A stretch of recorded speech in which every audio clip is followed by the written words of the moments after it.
So for our session today, we just talked through the BoSTEM overview and we are going to shift gears into the training portion of this session. Our agenda here details some of the elements that we will be focusing on. As we transition out of the BoSTEM interview, we'll jump into the best practices and then end with pitfalls of engagement. So best practices when volunteering. These can be considered into four categories: development and student engagement, so thinking about the student perspective. This can also be nurturing a safe space, so thinking about the environment in which learning is happening. And then, of course, cultural awareness. This is the opportunity for educators or volunteers to recognize the diversity that the students bring, whether it be in perspective, identity, or skill set, and really bringing that to the table and using that as a lever for working together. And then, of course, practicing. It's easier said than done, but I will say that practicing is probably one of the most important steps when it comes to preparing. But we'll talk more about that later. So to set us up, development and engagement when working with students is critical. Development for students in the middle school age ranges is a little tricky. So as you can remember, being a middle schooler and having to go through all those different changes, there are pretty much three categories that we'd like to keep our focus on when it comes to development and engagement with students. Cognitive being the first, so you can think about logistical support. So how do we stimulate the minds of students? That's the cognitive piece. So this can look like creating opportunities for students to critically think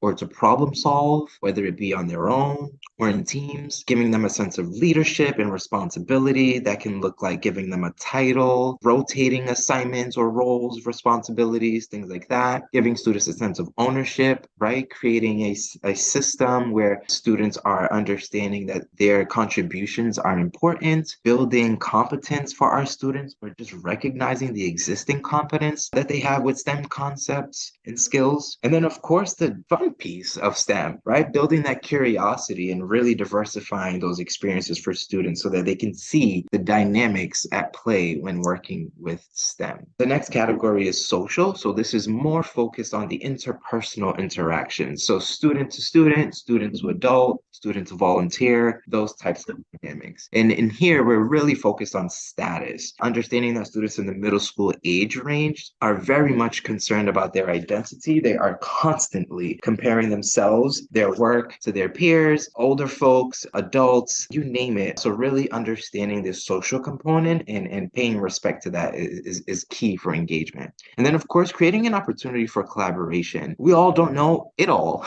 So recognizing that and kind of communicating that to students is pretty important. Not only that, but understanding that collaboration is a vital element when working at a STEM company. And to be effective in a group, definitely need to have a diverse set of perspectives, a diverse set of experiences and skill sets. And of course, positively recognizing whenever a student makes an attempt, takes a risk, or is successful in any endeavor or effort, positive recognition definitely will reinforce that social piece when it comes to engagement in our students. And then lastly, the emotional piece. This, of course, is self-explanatory, but focusing on the emotions, the sense of community, belonging, identity, all that is centered there. We're focused on self-awareness for our students, so helping them understand, can they see themselves in this industry? Do others in this industry share the same identity, experiences? These are all vital connection points for our students to help them engage.